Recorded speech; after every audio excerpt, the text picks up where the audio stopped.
नमस्कार दोस्तों, मैं शिव नायक आपका स्वागत करता हूं। निर्वाण एक अंतिम यात्रा में आइए हम जानते हैं गौतम बुद्ध के कुछ कहानियों के बारे में। एक बार बुद्ध से मौल्युक्त पुत्र ने पूछा, भगवान आपने आज तक ये नहीं बताया कि मृत्यु के उपरांत क्या होता है। उसकी बात सुनकर बुद्ध मुस्कुराए। फिर उन्होंने उससे पूछा, पहले मेरी एक बात का जवाब दो। अगर कोई व्यक्ति कहीं जा रहा हो और अचानक कहीं से आकर उसके शरीर में एक विष बुझा बाण घुस जाए तो उसे क्या करना चाहिए। पहले शरीर में घुसे बाणों को हटाना ठीक रहेगा या फिर देखना कि बाण किधर से आया है और किसे लगकर मारा गया है।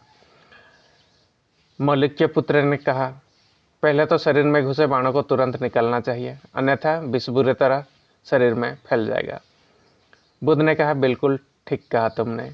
अब ये बताओ कि पहले इस जीवन के दुखों के निवारण का उपाय किया जाए या मृत्यु के बाद की बातें के बारे में सोचा जाए।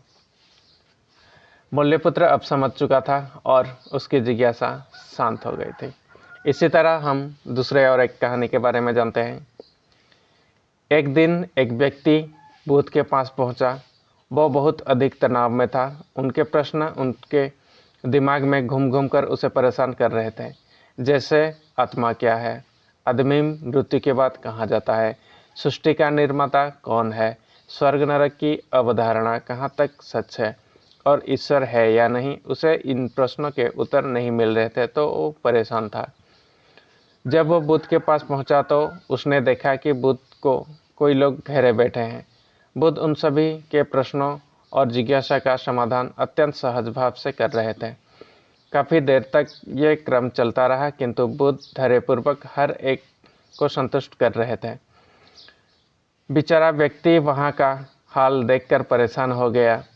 उसने सोचा कि इन्हें दुनियादारी के मामलों में पड़ने से क्या लाभ, अपना भगवत भजन करें और बुनियादी समस्याओं से ग्रस्त इन लोगों को भगाएं। किंतु बुद्ध का ये व्यवहार देख तो ऐसा लग रहा था मानो इन लोगों का दुख उनका अपना दुख है। आखिर उस व्यक्ति ने पूछ ही लिया, महाराज आपको इन संसारिक बातों से क्या लेना देना। बुद्ध बोले, मैं ज्ञानी नहीं हूँ और इंसान ही हूँ, आप के जैसा। वैसे ही वो ज्ञान किस काम का जो इतना घमंडी और आत्मकेंद्रित है, अपने अतिरिक्त दूसरों को चिंता ही ना कर सके। ऐसा ज्ञान तो अज्ञान से भी बुरा है। बुद्ध की यह बात सुनकर व्यक्ति की उलझन दूर हो गई। उस दिन से उसकी सोच और आचरण दोनों ही बदल गए। कथा का सार यह है कि ज्ञान तभी सार्थक है जब वो लोक कल्याण में संलग्न हो। इसी तरह और एक कहानी के बारे में जानते हैं। महात्मा बुद्ध एक गांव में ठहरे हुए थे। वे प्रतिदिन शाम को वहां पर सत्संग करते। भक्तों की भीड़ होती थी क्योंकि उनके प्रवचनों से जीवन को सही दिशा का बोध प्राप्त होता था। बुद्ध की वाणी में गजब का जादू था। उनके शब्द श्रोता के दिल में उतर जाते थे। एक युवक प्रतिदिन बुद्ध का प्रवचन सुनता था। एक दिन जब प्रवचन समाप्त हो गए तो वो बुद्ध के पास गया और बोला, महाराज मैं काफ़ी दिनों से आपका प्रवचन सुन रहा हूँ, किंतु यहाँ से जाने के बाद मैं अपने गृहस्थ जीवन में वैसा सदाचरण नहीं कर पाता जैसा यहाँ से सुनकर जाता हूँ। इससे सत्संग के महत्व पर शंका भी होने लगती है। बताइए मैं क्या करूँ। बुद्ध ने युवकों को बांस की एक टोकरी देते हुए उसमें पानी भरकर लाने के लिए कहा। युवक की टोकरी में जल भरने में असफल रहा। बुद्ध ने यह कार्य निरंतर जारी रखने के लिए कहा। युवक प्रतिदिन टोकरी में जल भरने का प्रयास करता किंतु सफल नहीं हो पाता। कुछ दिनों के बाद बुद्ध ने उससे पूछा, इतने दिनों तक टोकरी में लगातार जल डालने से क्या टोकरी में कोई फर्क नजर आया। युवक बोला, एक फर्क जरूर नजर आया है। पहले टोकरी के साथ मिट्टी जमा होती थी, अब वो साफ दिखाई देती है, कोई गंदगी नहीं दिखाई देती है और इसके छेद पहले जितने बड़े नहीं हो रह गए, वे बहुत छोटे हो गए हैं। तब बुद्ध ने उसे समझाया, यदि इस तरह उस पानी में निरंतर डालते रहोगे तो कुछ ही दिनों में ये छेद फूलकर बंद हो जाएंगे और टोकरी में पानी भर पा जाएगा। इसी प्रकार जो निरंतर सत्संग करते हैं उनका मन एक दिन अवश्य निर्मल हो जाता है। अवगुणों के छिद्र भरने लगते हैं और गुणों का जल भरने लगता है।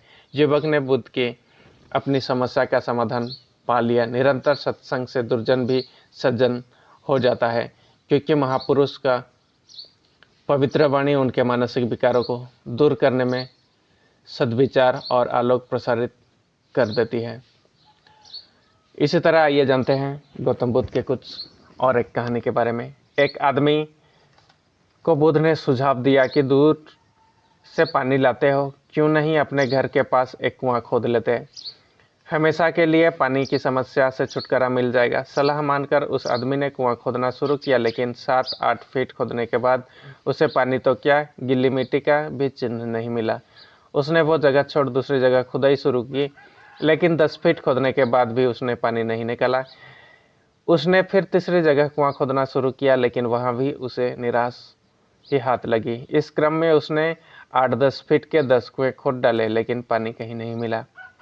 वो निराशा होकर बुद्ध के पास गया। उसने बुद्ध को बताया कि मैंने 10 कुएं खोद डाले, मगर पानी एक में भी नहीं निकला। बुद्ध को आश्चर्य हुआ। वे स्वयं चलकर उस स्थान पर आए जहां उसने 10 गड्ढे खोदे हुए थे। बुद्ध ने उन गड्ढों को गहराई देखी और जरा समझ गए। फिर वो बोले, 10 कुएं खोदने के बजाय एक कुएं में ही तुम अपना सारा परिश्रम लगाते तो पानी कब का मिल गया होता। तुम सब गड्ढों को बंद कर दो, केवल एक को गहरा करते जाओ, पानी निकल आएगा। उसने बुद्ध की बात मानकर ऐसा ही किया। परिणाम स्वरूप कुआं पूर्ण होते ही पानी निकल आया। सबने भगवान बुद्ध की जय जयकार की। आइए जानते हैं उसी तरह और एक कहानी के बारे में। धन्ना सेठ के पास 7 पुश्तों के पालन पोषण जितना धन था। उसका व्यापार चारों तरफ फैला हुआ था, किंतु फिर भी उसका मन अशांत रहता था। कभी धन की सुरक्षा की चिंता, तो कभी व्यापारिक प्रतिस्पर्धा में आगे निकलने का तनाव। चिंता और तनाव के कारण वो अस्वस्थ होने लगा। उसके मित्र ने उनके गिरती दशा देखी तो उसे बुद्ध के पास जाने को सलाह दी। सेठ बुद्ध के पास पहुंचा और अपनी समस्या बताई। बुद्ध ने उसे सांत्वना देते हुए कहा, तुम घबराओ मत, तुम्हारा कष्ट अवश्य दूर होगा। बस तुम यहाँ कुछ दिन रहकर ध्यान किया करो। बुद्ध के ये कहे अनुसार सेठ ने रोज ध्यान करना शुरू कर दिया, किंतु सेठ का मन ध्यान में नहीं लगा। वो जैसे ही ध्यान करने बैठता, उसका मन फिर अपनी दुनिया में चला जाता। उसने बुद्ध को ये बात बताई, किंतु बुद्ध ने कोई उपाय नहीं बताया। थोड़ी देर बाद जब सेठ बुद्ध के साथ वन में सायंकालीन भ्रमण कर रहा था, तो उसके पैर में एक कांटा चुभ गया। वो दर्द के मारे कहराने लगा। बुद्ध ने कहा, बेहतर होगा कि तुम जी कड़ा कर कांटे को निकाल दो, तब इस दर्द से मुक्ति मिल जाएगी। सेठ ने मन कड़ा कर कांटा निकाल दिया, उसे चैन मिल गया। तब बुद्ध ने उसे समझाया, ऐसे ही लोभ, मोह, क्रोध, घमंड और द्वेष के कांटे तुम्हारे मन में पड़े गए हैं। जब तक अपने मन की संकल्प शक्ति से उन्हें नहीं निकालोगे, अशांत ही रहोगे। सेठ का अज्ञान बुद्ध के इन शब्दों से दूर हो गया और उसे निर्मल हृदय की राह पकड़ ली। अपनी कुप्रवृत्ति से मुक्ति के लिए संकल्पबद्धता अनिवार्य है। जब तक व्यक्ति दृढ़ निश्चय न कर ले, वो अपनी गलत आदतों से मुक्त नहीं हो सकता। धन्यवाद दोस्तों, आज के लिए इतना ही।